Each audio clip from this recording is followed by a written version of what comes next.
Hey, coucou tout le monde, ravi de vous retrouver pour la troisième vidéo qui a, qui a une place logique suite à toutes les vidéos témoignages que grâce à la présence de Yannick, il a pu nous apporter une plus-value sur le côté aussi psychologie masculine ainsi que son parcours de vie et surtout son expertise de coach résilient. Et aujourd'hui, Yannick, il est présent avec nous parce que, bah, ok, on a réussi à sortir la dépense affective, n'est-ce pas, mesdames et mes hommes? Et maintenant, ok, avec toute cette vision de l'amour, de la vie qu'on a eue, de la vie de couple, qui a été, on va dire, transformée, déstructurée, qu'on a en même en fait enfin la personne avec qui on a été par le passé il a même ou elle a même réussi à nous faire douter de ce qu'on mérite réellement de recevoir en amour et de vivre en amour. Maintenant, ok Yannick, qu'est-ce comment on fait pour savoir si on a trouvé la bonne personne? Donc on a fait la liste, on a lâché prise et maintenant il y a plein de personnes qui viennent vers nous. Mhm. Et on se dit, cette personne, elle nous fait vibrer, mais il y a ce fameux mais de l'inconscient parce qu'on veut surtout pas ressouffrir. Donc c'est un mais, on va dire, de prévoyance, mais qui n'a pas lieu d'être. En fait, c'est comme si, est-ce que c'est réellement la bonne personne? À toi la parole, Yannick. Dis-nous tout. Mhm. Ce que pensent les hommes. Dis-nous ton côté. Bah, en fait, c'est normal parce que c'est un peu masculin et féminin. Donc, à partir du moment où c'est comme si on touche une flamme. On se dit, cette flamme m'a brûlé. Je ne remettrai pas la main deux fois au même endroit. Ben, c'est ça, en fait. On a une sorte de trauma. Un petit trauma, en fait, c'est quoi? C'est quelque chose qui est capable de nous blesser. Un traumatisme, c'est en fait la manière dont on crée une histoire qui est liée à cette blessure, qui va laisser une empreinte. Donc, des traumas, on en reçoit tous. On peut avoir une rupture qui peut être facile, qui va nous créer un trauma. On peut avoir une rupture qui va être difficile, qui va nous créer un traumatisme parce qu'on va se raconter des histoires derrière. Première chose à faire, c'est déjà se dire, à l'heure actuelle, on mérite d'être aimé et on mérite de trouver l'amour. Simple, efficace. Peu importe la personne, peu importe à quel point on a peur de ce qui peut se passer, sans prendre de risques, on ne risque pas d'avoir de récompense. Et donc, aller vers quelqu'un d'autre, oui, c'est prendre le risque de se mettre à nu et de se proposer à quelqu'un de nouveau. Mais ne pas le faire, c'est encore plus risqué. C'est risqué d'être malheureux. Donc, moi, ce que j'ai envie de dire, c'est qu'est-ce que tu veux? Tu risques de nouveau tenter quelque chose et potentiellement réussir ou ne rien avoir. Définitivement, hein. C'est définitivement ne rien avoir. Et je pense que c'est ça. Et le fait est que une fois que, comme tu l'as dit, on lâche prise, c'est de savoir ce qu'on veut, mais pourquoi on a envie de ça. Notre pourquoi. Pourquoi est-ce qu'on a envie de se mettre avec quelqu'un d'autre? Pourquoi est-ce qu'on a envie de créer une relation? Pourquoi est-ce qu'on est prêt à resubir tout ça? Pourquoi est-ce qu'on est prêt à recommencer à zéro malgré tout ce qu'on a vécu? Pourquoi? Et si ce pourquoi il est assez fort, c'est clair qu'on va se lancer sans penser au risque de se blesser. Et c'est ça qui va faire la différence. Et c'est comme ça, en tentant, qu'on va apprendre à découvrir, à connaître les personnes. Et c'est là que la liste revient en jeu, c'est est-ce que cette personne match en fait? Est-ce que la personne qu'on a devant nous, ça fonctionne? Oui ou non? Et ça, je pense que c'est le plus important. Ça fonctionne pas, ça sert à rien de perdre son temps. C'est ce que je dirais toujours à tout le monde. Oui, mais il y a peut-être un truc. Non. Hmm. Passer du temps avec une personne où on se pose la question va nous faire passer moins de meilleur temps avec la personne qu'il nous faut. Il y a des gens pour qui ça fonctionne, il y a des gens pour qui ça ne fonctionne pas. Ce sont des probabilités. Probabilité de se brûler, vous choisissez. Ouais, et j'ai envie de rajouter que quand on est prêt pour une nouvelle relation, je parle aussi en connaissance de cause suite à des traumas. Parfois, on a des faux signaux. Je m'explique. Il y a des traumas par lesquels nous passons tous, que lorsque nous rencontrons quelqu'un, c'est un peu c'est un élément déclencheur. Donc, c'est pas la personne qui est en cause des émotions que l'on vit, mais elle a un mot, une attitude qui, chez nous, comme c'est tellement ancré et profond, ça nous réveille en nous des émotions dysfonctionnelles, on va dire, dans le sens que disproportionnées à ce que la personne, en fait, est réellement en train de nous faire vivre des choses. Et ça, c'est important aussi parce que j'ai eu l'expérience justement dernièrement. Et c'est important aussi de prendre du recul en disant, OK, est-ce que c'est la personne ou est-ce que c'est mon traumatisme qui se réveille? Et pour ça, je vous dirai jamais assez d'être suivi, surtout quand c'est des problèmes traumatiques liés à l'intimité. Quand je parle d'intimité, c'est tout ce qui est viol et contrainte, d'être suivi par une psychologue ou psychiatre. Bah, justement, elle va vous aider ou il va vous aider à remettre en fait votre cerveau, le restructurer. Et en fait, elle m'a simplement dit, en une séance, elle m'a dit, mais c'est que maintenant, je suis prête à guérir ça parce que je suis avec la bonne personne. En fait, toutes ces émotions se réveillent maintenant parce que c'est maintenant le bon moment. Et parfois, on a tendance à saboter cette relation naissante parce que justement, ben, on a ce côté mais, comme disait Yannick, ce côté ah, est-ce que je vais me brûler? Et on a ce côté beaucoup plus intensif des moments, du temps qu'on passe avec la personne. Et ce que j'aimerais rajouter comme plus-value à ce que Yannick disait, c'est que quand on vit un traumatisme, et des fois on se dit, ah, parce qu'il y a beaucoup de personnes, il y a beaucoup de légendes qui disent, ou de mythes, ah, mais je vais avoir un coup de cœur, ah, mais je vais avoir un coup de foudre. Parfois, selon ce qu'on a vécu dans le passé, c'est pas au premier encart que ça va venir, ni au deuxième, ni au troisième, ni au quatrième, mais c'est avec le temps. En fait, le temps que ces émotions qui sont au-dessus de l'iceberg partent, se libèrent, c'est une fois que toutes les barrières partent, que là, en fait, on se dit, ah, mais au final, j'avais eu un coup de cœur pour cette personne depuis le début, sauf qu'on est tellement accaparé par tout ce côté émotion qui ressort, parce que c'est le moment de guérir les dernières petites choses du passé, du traumatisme, que ben on peut passer à côté d'une belle histoire juste parce que on n'a pas le coup de cœur tout de suite ou on n'a pas eu le coup de foudre. Alors qu'au Exactement. Et final, j'aimerais même dire, par rapport au coup de foudre, c'est est-ce qu'il y a quelqu'un qui se souvient exactement à quel moment il est tombé amoureux? À quelle minute? À quel instant? très intéressant. Moi, j'ai pas la réponse. Je sais que je suis amoureux de ma femme, mais qu'on me dise que je puisse resituer ou que je lui demande à elle de resituer à quel moment est-ce qu'elle est tombée amoureuse de moi, elle ne saura pas le dire. Elle saura juste que c'est arrivé. Et c'est ça qui est intéressant, c'est que le vrai amour, comme on parle, le vrai amour, c'est qu'en fait, c'est inexplicable. Et si vous faites une introspection sur vos anciennes relations, faites l'exercice, vous allez savoir situer quand et pourquoi vous étiez avec la personne. Qu'est-ce qui a fait que? Et quand vous êtes avec la bonne personne, et croyez-moi, j'ai fait l'exercice il n'y a pas très longtemps, je me dis, mais en fait, je sais pas. On n'a pas d'explication. C'est,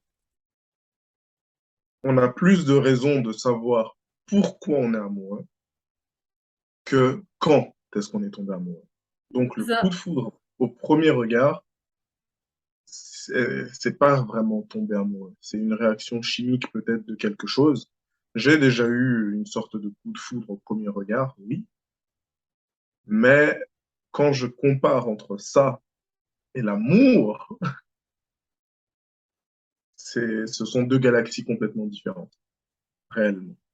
Et c'est ça qui est hyper intéressant parce que vous pouvez situer quand est-ce que dans le passé, on part du principe que aujourd'hui vous êtes avec la bonne personne et c'est inexplicable.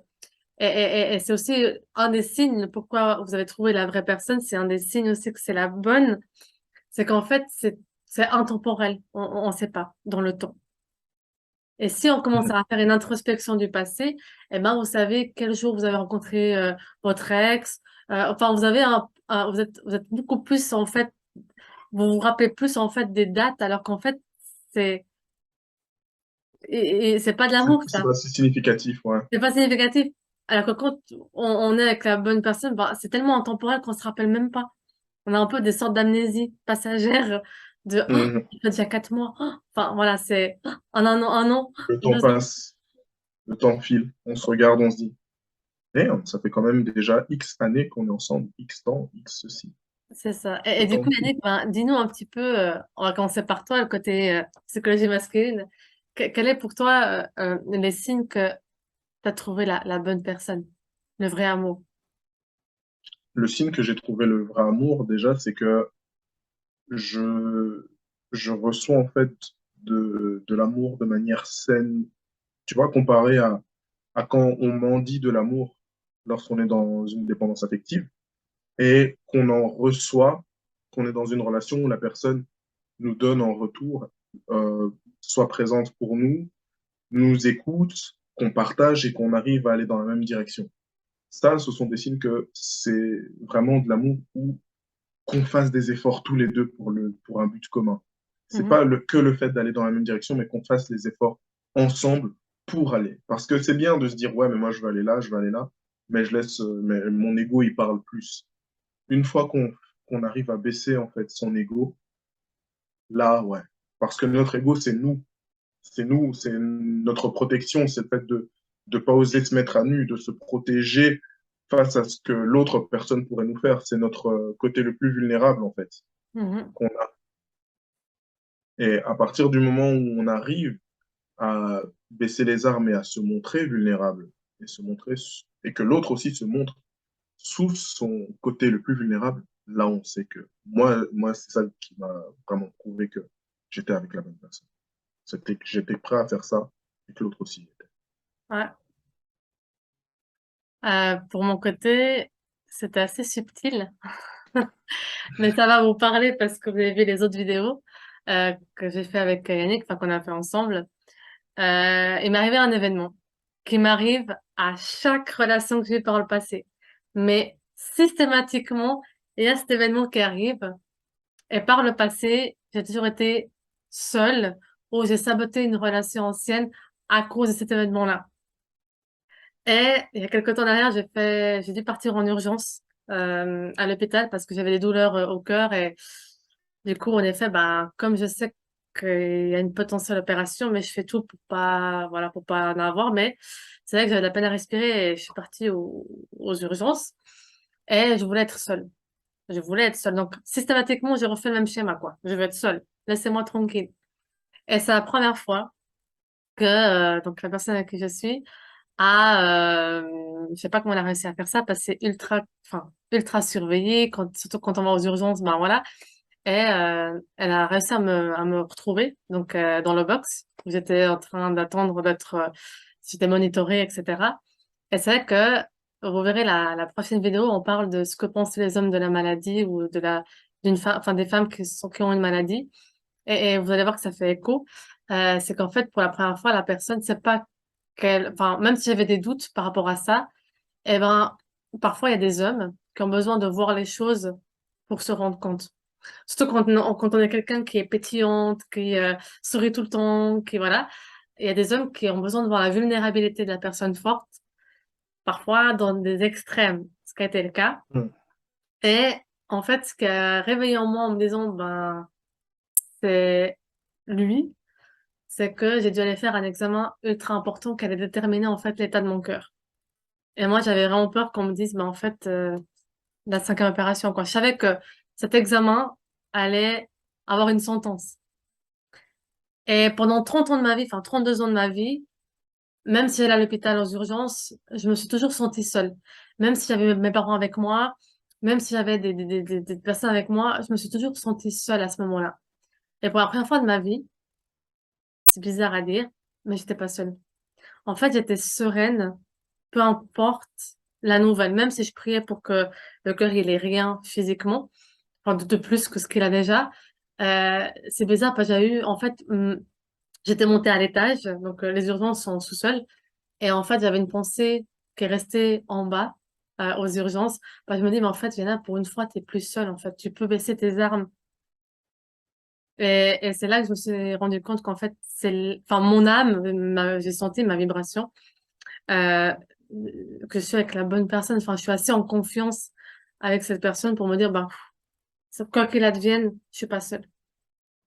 Ah ouais, c'est ça qui est important, c'est de savoir qu'on peut se montrer vulnérable. Même si on a besoin de montrer que qu'on a cette force, en fait, pas de fierté, mais de pouvoir porter, en fait, les besoins et les attentes de l'autre. Et c'est ça. Et encore. Donc, je sais pas, d'après toi, qu'est-ce que tu aimerais savoir? Qu'est-ce que les gens se posent encore comme autre question par Oh, je rapport pense qu'il y a une question. à... Mhm, Je pense qu'il y a une question que tout le monde va se mettre d'accord. Vous pouvez mettre en mhm. commentaire. Cette histoire de les hommes viennent de Mars, les femmes de Vénus. Et si c'était qu'une question de langage par l'action? Et si en fait, au final, l'homme, certes, il exprime, on va dire, à sa manière qu'il nous aime. Et si en fait, c'était une question de son propre langage de l'amour et la femme aussi? De mon côté, par exemple, je suis quelqu'un qui dit pas facilement que j'aime, mais je le montre beaucoup par des actions qui est le service, qui est, et je sais pas si vous connaissez les 5 langages, et je vous invite tous en fait à mettre en commentaire quels sont vos langages de l'amour et voir quels sont aussi, si vous êtes en couple, quel est le langage de votre partenaire et voir en fait si vous vous matchez à ce niveau-là, si vous parlez le même langage au niveau de l'action. Moi, de mon côté, c'est justement le service et le cadeau. En troisième position, c'est les moments de qualité, donc le temps. Et ensuite, le reste, le toucher, etc. Et toi, Yannick? Mhm. C'est vrai que ça, c'est vraiment le point qui était le plus important, c'est que, en fait, il y a une différence entre donner de l'amour, donner son amour et donner l'amour dont l'autre a besoin. Donc, ça veut dire quoi? Ça veut dire que si je donne mes preuves d'amour, je montre que j'aime la personne.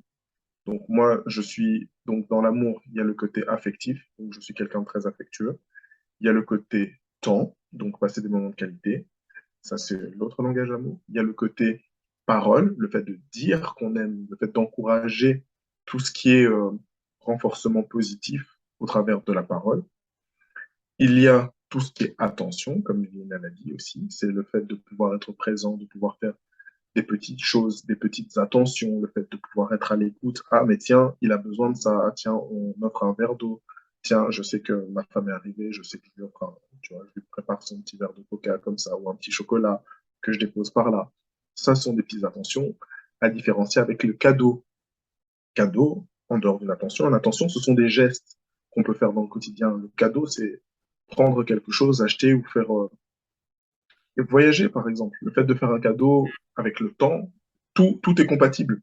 Et Donc, même, et si même, on... je dirais le restaurant. Le restaurant peut Voilà, être une forme de cadeau, de payer l'addition. Enfin, ce soir, je t'emmène manger.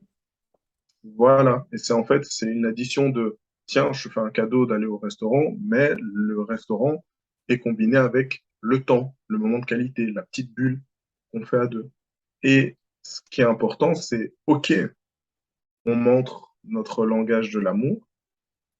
Ce qui est encore plus important, c'est de donner l'amour dont l'autre a besoin. Je parlais en termes d'essence parce que le prix d'essence a, a fortement augmenté, donc je pense que les gens Et doivent de savoir. l'électricité et du gaz. On va tous se mettre Ouais, la voilà, bougie. Bientôt, on fera des lives en bougie. vraiment. Et en fait, c'est comme si on mettait du diesel dans un moteur à essence. Oui, c'est de l'essence, mais ça n'a pas la même fonction.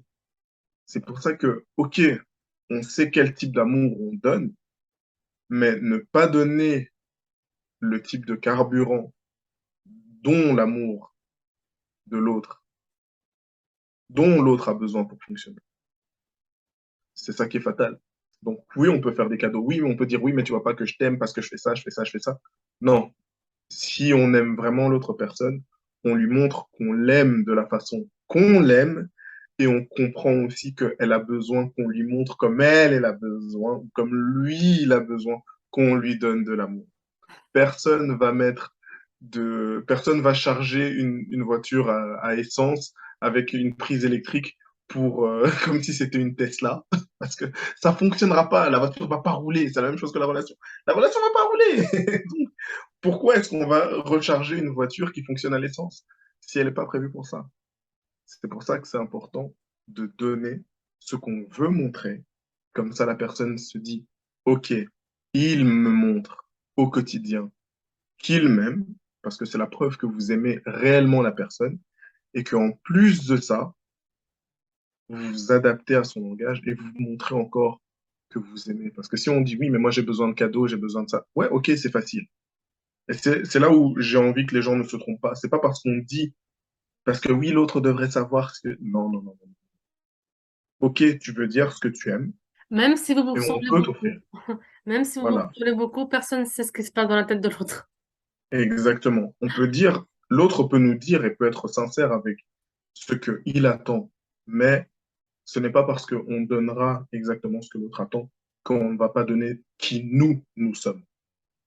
Parce que sur un pourcentage, on va peut-être donner 30% de ce que l'autre attend et 70 ou 70% de ce que nous, on est en général. Donc voilà, c'est important. Et c'est important non seulement la communication verbale comme on a vu avant, mais surtout de ben c'est aussi à la longue, mais parfois les circonstances de la vie font qu'on peut pas toujours discuter et parler. Et parfois les circonstances de la vie, ben c'est simplement par les actions que nous voyons les choses. Parce que la personne peut être dans une phase de stress dans sa vie, du coup elle est moins communicante, mais elle continue à faire les actions parce qu'elle vous aime. Et elle va même faire plus d'actions pour vous dire, mais en fait, je peux pas te le dire, mais je peux faire des choses. Voilà. Et c'est vrai que c'est important de faire cette vidéo en ayant ces deux psychologies. Donc réellement, est-ce que la femme vient de Vénus et l'homme de Mars? Pas vraiment. Pas vraiment. Pas vraiment. Parce qu'en fait, En fait, et on je a pense tous qu'on les vient deux, tous du même système on a, solaire. Je vais résumer ça, on vient tous du même système solaire. et on a tous en nous une partie, on appelle Yang et le Yin. Moi, perso, je suis clairement plus Yang. Et c'est vrai que c'est un travail à faire parce que on a tous en nous une partie plus proéminente, une partie masculine qu'une partie féminine. Et on a tous cette capacité analytique, sauf qu'il y a des gens qui ne souhaitent pas avoir les yeux ouverts là-dessus. Mais on a tous Mhm. une capacité d'analyser l'autre. Et nous, les femmes, on est toutes capables d'observer la psychologie masculine. C'est juste qu'on est, on va dire, la société et l'éducation nous ont en fait fermés dans des cases et en fait on s'y connaît que en psychologie féminine et un point c'est tout. Et suivant aussi au niveau de la culture, ben on est programmé pour rencontrer l'amour, faire des enfants, se marier et basta. Alors qu'en fait c'est tellement plus riche d'avoir ce côté ouvert et de pouvoir en fait analyser le comportement de la personne parce qu'en fait même nous ça nous fait challenger sur ce qu'on on ressent. Par exemple, ben, tu vas être d'accord, je pense avec moi Yannick, il y a des choses que dans le couple, et ça c'est le point suivant pour faire que ça dure, c'est aussi de ben comprendre en fait pourquoi au jour d'aujourd'hui il y a certaines choses qui me dérangent encore. Et parfois, c'est juste que je suis dans une phase de ma vie où j'ai un vibe un peu plus bas. Et du coup, c'est juste que, ben, au lieu de être la meilleure version de moi-même, eh ben, ça arrive dans la vie, on est fatigué et on a juste, en fait, on est plus sensible à quelque chose qui nous dérange parce qu'en fait, on n'est plus cette personne-là. Du coup, ça Mhm. nous challenge pour dire, OK, demain, ça ira mieux. Et en fait, demain, on est déjà de nouveau là, puis, ah, OK. Et on est de nouveau en équilibre, en fait. Qu'est-ce que tu en penses, Voilà. Nick? Oui, je suis totalement d'accord avec ça, parce qu'il y a des jours avec et il y a des jours sans. Il y a des jours où l'un va être là pour tirer l'autre vers le haut et l'autre va être là. Et c'est ça qui fait que la plus belle chose qui peut arriver dans une relation, C'est que la personne avec laquelle on est, comme tu l'as dit avec ton exemple, où tu t'es dit, voilà, t'as enfin lâché prise parce que t'as laissé, en fait, t'as baissé les armes, c'est que l'autre personne guérisse tes blessures. Et moi, étant donné que, avec mon passif d'orphelin, de dépendance affective aussi, d'insécurité, mais surtout de vivre que pour moi, en fait. Parce qu'une fois que j'ai surmonté ça, mais je vivais énormément pour moi, c'est le fait de me dire que j'ai une personne qui m'a aidé, en fait, à faire le travail sur moi pour guérir mes blessures et pour pouvoir, justement, moi, me sentir bien, heureux et épanoui. Et ça, c'est aussi quelque chose, c'est que peu importe comment on se sent mal, la personne qu'on va aimer va toujours faire ressortir des choses qui vont être challengeantes en nous, mais le but, c'est quand même que on puisse vraiment guérir. Et là, quand on est vraiment avec la bonne personne, il y aura toujours cette chose en plus qu'on aura reçue de cette relation qui va être une bénédiction et un vrai cadeau. Et c'est là qu'on sait que c'est le vrai amour. Non, et j'ai presque envie de dire que bah, je profite que tu sois, et on parle du vrai amour et que tu sois là. C'est que tout le monde croit que le couple parfait existe. Mais parfois, on est tellement dans un système société, enfin de la société qui nous influence dans le mode de, ah, mais les disputes, s'il y a trop de disputes, c'est pas bon. Moi, mon côté féminin, après tu me dis toi ce que t'en penses. Si les disputes sont constructives parce que, ben, parce qu'en fait, on connaît pas l'autre personne. On a beau la connaître au bout de 10 ans, on la connaît pas. Parce qu'elle est en constante évolution et vous aussi. Je pars du principe que quand en fait la dispute, elle a un but précis, enfin un élément déclencheur précis, et qui en fait à la fin de cette dispute, il y a un apprentissage qui a eu lieu et on a compris en fait pourquoi on en est arrivé là. Et en fait, il fallait qu'on ait ça pour en fait qu'on puisse avoir et communiquer les visions, par exemple, différentes sur certains Oui, aspects. Ben en fait, c'est pas, la dispute n'est pas négative. C'est juste qu'en fait, il fallait arriver à ce stade-là pour se dire, bah, en fait, OK, à ce niveau-là, bah, il faut qu'on se mette d'accord pour avancer. Oui, on veut encore avancer ensemble. Et puis, OK, c'est juste qu'il fallait passer par là parce qu'il y a eu ça ou ça qui, bah, ça m'a dérangé. OK, comment tu vois à long terme? Enfin, voilà. Qu'est-ce que t'en penses? moi, je vais poser une question déjà que vous allez mettre en commentaire. Qu'est-ce qui tue plus les couples? Est-ce que ce sont les disputes ou est-ce que c'est la rancœur? Parce que on peut ne jamais avoir de disputes et pourtant tout emmagasiner, avoir de la rancœur, peut-être que ça peut aller pendant un moment, peut-être que ça peut ne pas aller et peut-être que ça peut exploser. Et on peut avoir des disputes et en plus avoir de la rancœur, mais- alors que les disputes ne sont pas résolues. Et on peut avoir des disputes, les résoudre et encore avoir de la rancœur. Et on peut avoir des disputes, les résoudre et tourner la page. C'est ça.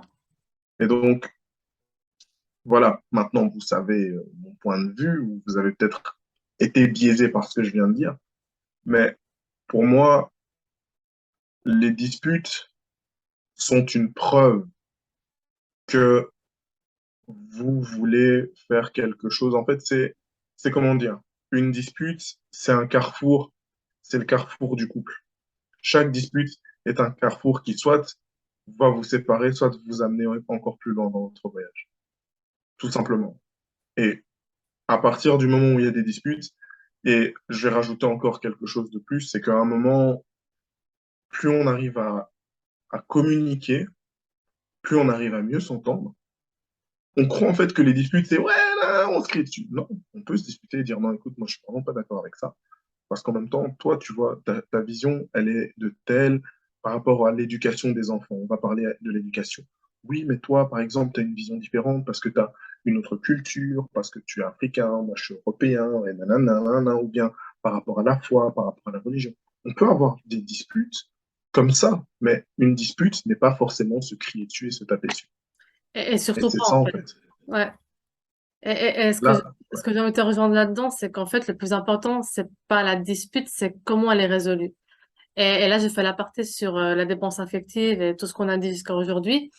C'est qu'en fait, la bonne personne, elle va en fait se rendre compte qu'elle a exagéré. Vous allez rendre compte que vous avez exagéré et vous allez communiquer et OK. Et cette personne-là, elle vous connaît tellement bien qu'elle dit OK, ce soir, on va au restaurant, on va changer d'air. On a parlé, c'est réglé et on passe à autre chose. La personne toxique, la personne qui vous aime pas pour ce que vous êtes, elle va déjà pas communiquer avec vous. Elle va dire c'est toi la fautive, c'est toi le fautif pour les femmes toxiques. Et en fait, ça va s'arrêter là. C'est ferme ta bouche, j'ai raison et c'est de ta faute. Donc, voyez un Voilà. peu, c'est aussi la qualité de la dispute. C'est pour ça que je disais le but de la dispute, enfin le pourquoi, l'élément déclencheur. Et surtout comment elle a été résolue. Si votre partenaire il est attentif, et s'il fait, enfin, si les deux vous êtes dans le même symbiose. Et ça, c'est aussi la preuve que c'est le vrai amour, en fait. Et surtout, le point le plus important, c'est de faire la différence entre avoir raison et gagner. Lorsqu'on veut absolument avoir raison, on est prêt à tout pour dire, tu vois, j'avais raison parce que tu t'es fait tromper, ou bien qu'on va réussir à tout déconstruire. Et le point de vue de gagner, c'est de trouver la meilleure solution avec aucun des deux qui va se sentir lésé. Et le but, moi, je suis pas quelqu'un qui va dire, ouais, mais parfois c'est bien de laisser l'autre avoir raison pour son bien. Non, moi, je suis pas comme ça parce que c'est contre mes valeurs. Je préfère, moi, me tromper ou que ma femme, je lui dise qu'elle se trompe, même si que ça puisse lui faire mal, mais que de l'autre côté, qu'elle sache que je suis là, qu'elle sache que j'ai quelque chose à apporter en plus et que c'est quelque chose qui va nous permettre de grandir dans notre couple. Pour Mhm. pas reproduire la même erreur. Pas juste pour se dire, voilà, je suis en paix parce que, au final, non, c'est Non, pas non, question non. de ça. Le but pour moi, c'est que notre couple puisse gagner en harmonie, gagner en bien-être, gagner en communication, gagner en erreurs à ne plus jamais reproduire. Tout ça pour qu'on puisse être en harmonie, en symbiose. Et c'est ça, en fait. Et- Une fois qu'on sait que on est là pour gagner, pas juste pour avoir raison, mais pour gagner, pour faire gagner le couple, et se dire, OK, qu'est-ce que je gagne à bouder dans mon coin et à rester en colère? Je gagne quoi?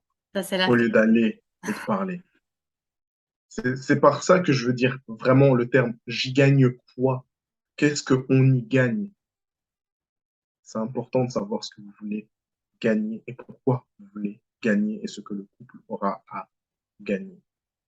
Et ce qui est important dans ce que tu dis, Yannick, c'est aussi ce qui est important, c'est de mettre la fierté de côté, d'être capable de se auto-évaluer, de dire, OK, est-ce que là, bah, au final, est-ce qu'il a pas raison, en effet, dans le sens, dans ce qu'il argumente ou ce qu'elle argumente, est-ce qu'en effet, là, pour le coup, bah, en effet, je devrais peut-être on va dire, apporter de l'eau dans mon vin, parce qu'en effet, ces derniers temps, j'étais pas bien, et oui, ben, ok, je comprends pourquoi il le dit ça, parce qu'en effet, moi-même, je l'ai remarqué. C'est pas seulement à l'autre personne de vous dire, le plus important, c'est justement, et c'est ça qui fait foi avec les relations malsaines, l'important, c'est de se dire, ah, mais en fait, est-ce que réellement, j'ai apporté à lui ou à elle ce dont il avait besoin quand il avait besoin? Et du coup, ben, en vérité, quand c'est la bonne personne, bah, vous pouvez lui dire, bah, écoute, je comprends ce que tu as dit, je comprends dont tu as besoin, et je sais parce que moi, si t'es à ta place, et ça, c'est important aussi, c'est, ne faites pas à l'autre ce que vous voulez pas qu'on vous fasse à vous. Et la plupart des disputes, c'est aussi, ben, en grande cause de ça, c'est que des fois, on oublie, et on se met pas à on exige de l'autre, mais en fait, est-ce que réellement, si on était à sa place, on aurait aimé ça aussi? Et ça aussi, c'est important de mettre la fierté de côté et de juste faire une introspection rapide sur, OK, mais au final, le début de la dispute, elle a commencé à cause de quoi? Et en fait, mais oui, au final, bah, c'est vrai que vaut mieux pour nous deux qu'on avance sur ce chemin-là plutôt que celui-là. Exactement. C'est pour Bon, en tout ça, peu cas, importe la dispute, le but c'est que le couple puisse gagner en harmonie et en bonheur. donc Et c'est si, là qu'on sait. donc si je reformule bien, les checkpoints du but Mhm. de la vidéo, c'est quand on rencontre la vraie personne, la bonne, le vrai amour, c'est inexplicable. parce que cette personne nous apporte tout ce dont on a besoin sans demander. Elle soit bienveillante, présente, attentionnée. Elle a compris mon langage de l'amour et j'ai compris le sien. Et qui sait, on a le même langage de l'amour, c'est encore mieux. Ensuite, quand il y a en effet des disputes, ce qui est important, c'est la qualité et surtout la forme qu'elle est résolue. Donc, que vous ayez un partenaire ou une partenaire qui soit attentif à communiquer aussi ce qu'il ressent, à communiquer ses besoins et ainsi trouver une solution pour résoudre et avancer ensemble. On est une équipe et non des adversaires. Et dernier point, c'est on ne sait pas c'est quoi être amoureux. On laisse tomber son ego aussi, c'est ça. Aussi, ouais, important. Ego et fierté, on laisse tomber et être capable de faire une introspection pour justement se dire, bah, si j'étais à sa place, en effet, j'aurais pas voulu avoir ça ou vivre ça. Et important, quand on aime quelqu'un, on sait même pas pourquoi on l'aime, en fait. C'est Mhm. intemporel. On n'arrive pas à le situer, le moment précis dans le temps. Donc Mhm. voilà, mes amis. En tout cas, j'aimerais remercier Yannick. Vous pouvez le retrouver, donc, coach expert en résilience, papa de 3 magnifiques enfants, du coup. C'est pour ça que je voulais qu'il partage avec vous Mhm. cette psychologie masculine. Et vous pouvez rejoindre sa chaîne et voir toutes les pépites qu'il fait. Et j'ai vraiment partagé avec vous donc cette vidéo qui est très très très puissante. J'espère que vous avez aimé. Mettez en commentaire, abonnez-vous à cette chaîne. Et vous aussi, vous pouvez trouver l'amour. Et n'oubliez pas que l'impossible est possible. Sur ce, Mhm. ciao! Ciao, ciao, à la semaine prochaine.